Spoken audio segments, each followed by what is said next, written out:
Okay, this just popped completely random in my head. And this is no place for that. Okay.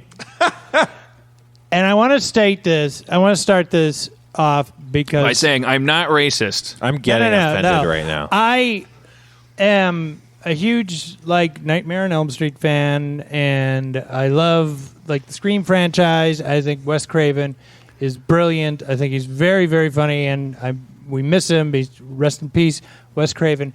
But do you remember the time...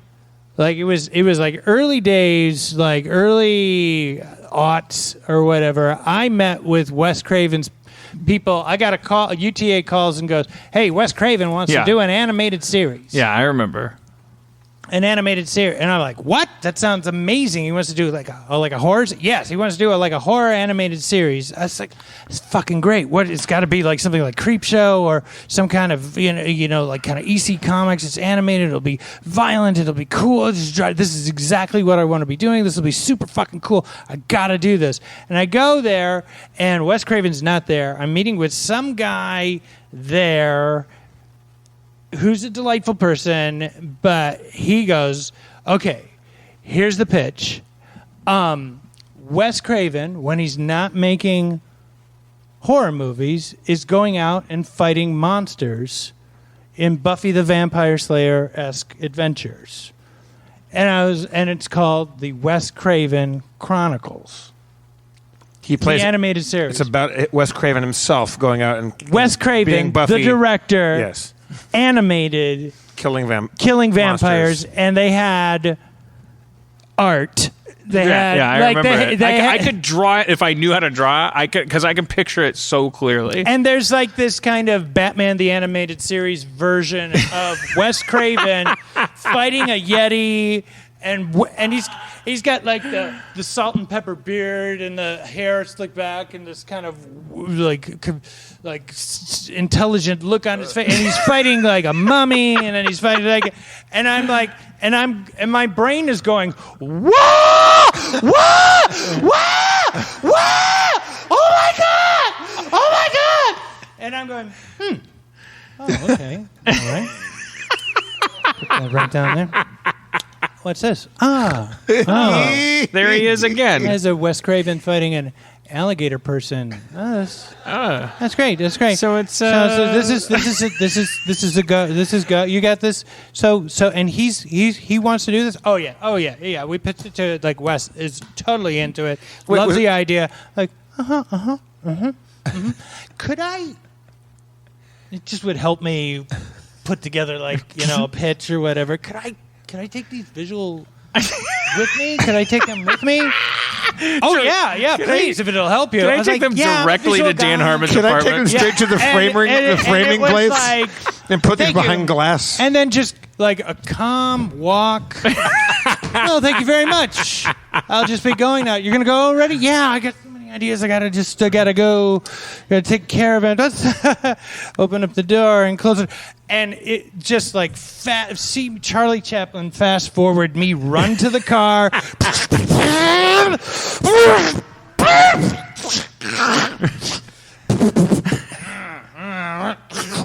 Open the fucking door! Dan opens up. He's got a bathrobe and a coffee mug that says "Kiss me on Monday," and just kiss me. Hairs up in a Ferris Bueller hair. And what are you talking about? I go, sit the fuck down. You got to hear this story and look at these visual aids. I am not going to live this alone. This is the reason we're friends. And it was insane. And I was so broke as fuck. I was so broke that I said, I'm in, let's do this. And and they were like, well, Wes Craven likes crossword puzzles, so we think we should work that into it. And he's also a bird watcher, so if you can get that in there too. What? And I'm just like, oh my god, yes. And I'm writing it and writing Did it. you make those last two details up, or is that for real? That's for real. The crossword puzzle, but the bird watching? Bird watching. Oh my god, I remember the crossword puzzle because I was like, whoa. And then at one point was this Wes Craven's idea, or they're pitching it to Wes Craven? This is what I'm thinking, because I never once in this whole thing got to meet Wes Craven, and which is sad because I'm a huge fan. I think he's brilliant. I got the impression towards the end that this guy was not an executive. He was like an up-and-comer or whatever, had an idea, said, let's put 2 and 2 together, let's just do this. And Wes was like, yeah, sure, whatever. What? Yeah, I mean, why say no? Why say That's no? the explanation of everything that happens. Yeah. But people say, how did this get made? Or how did why is Hollywood so plastic? Or why does this happen? Or all other things. The answer is, why say no? Why would you ever say no? It costs nothing to say yes. Right. It costs nothing to say no, and it costs everything to say yes. Right? Well, okay, but I was saying the opposite. I'm just saying, like, you're. Well, anyway, you could ruin your career by saying no to the wrong thing. You can't ruin your career by saying yes to the wrong thing until it comes to the point where, because everything dies anyway. So if you're Wes Craven and your assistant's vice president of assistants is saying like, oh yeah, and also there's this thing I want to do is like it's you in a crossword puzzle and fighting a mummy. You just say the fastest route to the end of the phone call. You don't pull over your car and go, now hold on a second. I'm Wes Craven, and I'll be goddamned if you're going to be interested in me and keep making projects about me for no money while I drive my car around. You just go, yeah, bye. Right. Bye. Right. I'm busy doing my own great. thing. Yeah, Sounds great. Love it. And everyone, and then every conference call that trickles down from there is like, love it, love it, love it, love it. Wes loves it. Sounds like the crossword puzzle and the bird watching thing sounds like his pitches. That's definitely not. No, that's his underlings sucking up to him. That's someone being like, I am nailing this, and they're nailing Which it. Oddly, I want to say, don't you think? Are you revisiting this right now on this stage and thinking, actually, now post Netflix? Post Mindhunter, post just everything, Golden Age, post Golden Age, but like actually Mike Tyson mysteries. Yeah, like why not Wes Craven? You would have to lean into post Rick and Morty. Fuck it. You would have to lean into it where there would be constantly people like going, Wes Craven. How do I know that guy? I'm a director. What did you do? I did A Nightmare on Elm Street. Oh, I think this. I don't know. You're talking about the consumer's perspective. I don't think so. I think he's like Stephen King or whatever. It wouldn't matter. It'd be like Wes Craven. You're like, I know those words. It's like Kleenex or something. I don't know. I think you know it, but the average person doesn't know what he looks like enough that if you saw a caricature of him, that you would go, Wes Craven. No. You don't need to. It's the fuck the caricature. No, the name. That's it. That's all you start with, and then that's why you step on the gas with the caricature when you do a receding hairline and a gray beard, and you lean into it. He's like Doctor Who. Like Doctor Who doesn't have to fucking like be sexy and cool. He's just like that's the thing. Is like okay, crossword puzzles, bird watching, which is Master interesting of Horror. Because that's ultimately what the Doctor is. Right. He's Wes Craven. He just goes around and it's a cool name, and it's like it kind of sells itself these days. Show's called Doctor Who. He's the character's the Doctor. But back then it was fucking ludicrous because I still think it's pretty fucking ludicrous. Well, also you know that if Wes Craven was alive, and because I know this because I've done these fucking projects where you go like somebody goes like, oh my god, I'm gonna do a pretenzy name that's like equivalent because I don't want to like get in trouble by naming names, but like something like Garth Brooks loves Community, Rick and Morty, whatever, and you go like, and he also loves animation because his kid's into animation. You go, fucking all right, like look, I have an animation studio. Look, tell you what, Garth Brooks is an agent for the government. It's like when the government has something that it needs done that no one else will do, he calls Garth. They call Garth Brooks. It fucking sells itself. It's hilarious. It's the person's recognizable. It doesn't matter. Sells itself. You do it with anybody. It doesn't matter. It's like Mike Tyson. Then it's all execution dependent. Either the show's good or it's not. Like fuck it. Who cares? But then the crazy thing that always happens is you go, here's your one sheet. Here's your free labor. Here's your fucking drawings. I hired talented people to draw Garth Brooks. This is a fake example, but it's like the real one is like fucking mind-boggling. Toby Keith. I drew your fucking irrelevant country western ass like as an action figure, looking awesome, and I had people write up. All of this is free labor, fucking handed to you on a silver platter. Bring. Phone call for you. Garth Brooks' assistant and Garth Brooks' lawyer and Garth Brooks' agent. Garth Garth Brooks' family and if Garth Brooks' foundation and Garth Brooks' taxidermist would like to talk to you. Is Garth Brooks on the line? No, he is not. But here's Garth Richard. Brooks Here's Richard, Jenny. Here's Richard Lewis. Here's Richard Lewis? I don't know. Don't get distracted. Don't get distracted. Jenny. I'm a little drunk.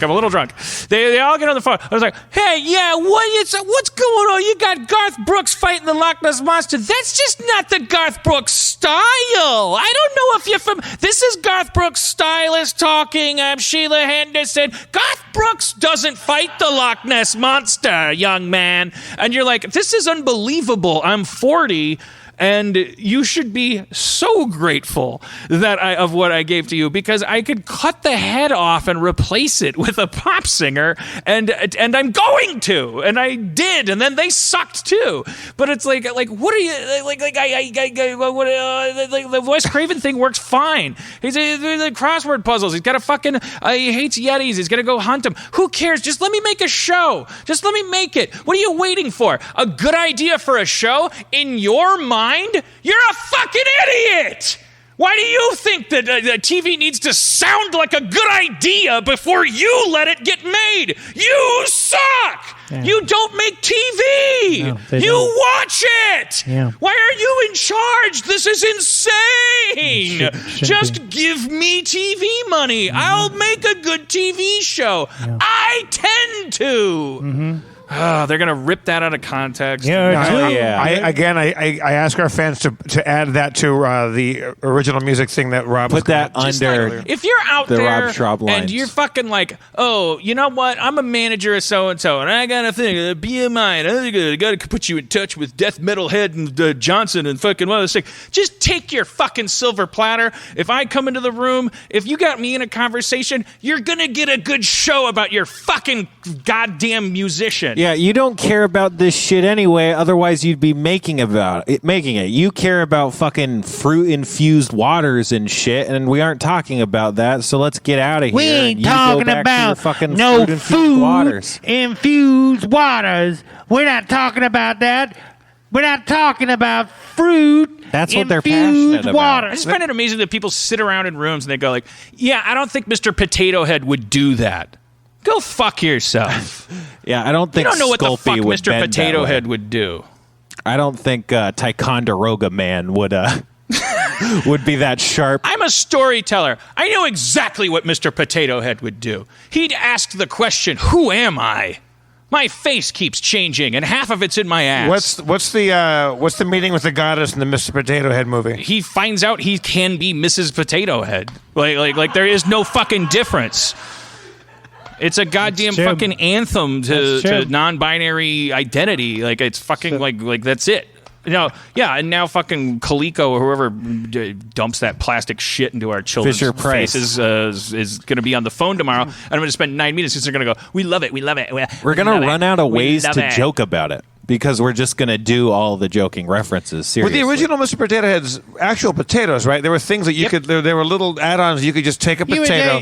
They made the potato plastic. But for early days... it was a real... You would go into the refrigerator... There was a mustache and an eyeball and a hat. You put it on a real potato. Yeah. On a real potato. And then they plasticized their potatoes. Yeah. Well, they had already... I mean, unless the original shit was made out of potato... I don't even give a fuck. I'd applaud the step up to a fake potato. Well, it's a step up to selling you a fake because they're not getting any of that actual potato money. Yeah. No. They're like, we're letting these people fucking... They would like go to like swank parties or that there's a guy singing and it's like, if you're blue and you don't know what to do, then you gotta go potato party. And it was like, Howard Lancashire III from Coleco Price. Meet Howard Hughes, who's on his arm. Oh, Miss Marilyn Monroe. She looks like she's having a good time. That fuselage could use some tweaking. And look who's there. Oh, if it isn't O'Reida, the potato magnate. Looks like he's got murder in his eye. Could it be because half of the money from Mr. Potato Head sales goes to the potato? Yeah. Look how happy you were. You were so delighted. Got all adorable. Because I finished something. Guaranteed to like, why are we letting Big Potato make all this money off of our thing? Yeah, in the biopic, DiCaprio was playing the Fisher-Price guy, and he's like, look at that smug fuck. over there by the punch bowl. What are you talking about, He's Howard? so fake. He's so plastic. What a fake plastic Well, potato no, he's the head. potato guy's over there. He's like, Right, he's like the potato over there guy. stealing all my fucking money. He's so fake. I made that fucking schlub he's so McFood worth what it is today. And then What a his, fakey potato his guy. girlfriend, Samantha Hasbro, who he just started dating, is like, why don't you just make the potato plastic too? Hey, shut up! I don't know. And then After she says, he's so fake, he's so plastic. trailer. That's in the trailer. yeah, he slaps her and she falls down the stairs. And then while she's in the hospital, the doctor explains that they'll have to do surgery to reconstruct her face. We're going to have to- and then he's like, I have an idea. And it's her idea. Put it in We're her going to ass. have to take some of your butt and put it on your face in order to fix it. The only way to fix her is to put her lips onto her ear and put a hat on her chin. We're going to have to take And it then off. she's going to have 4 noses on the side of her Whoa, face. Doc, you're saying you're going to put hair on a head, you're going to put a hat on a head. Which is it? We can do anything. Human heads are basically like your potato products. It all comes out of the butt. Trailer. That's I'll my be trailer. right back. All right.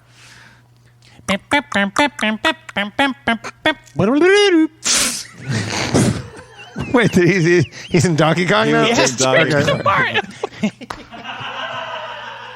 It wasn't that big of a jump.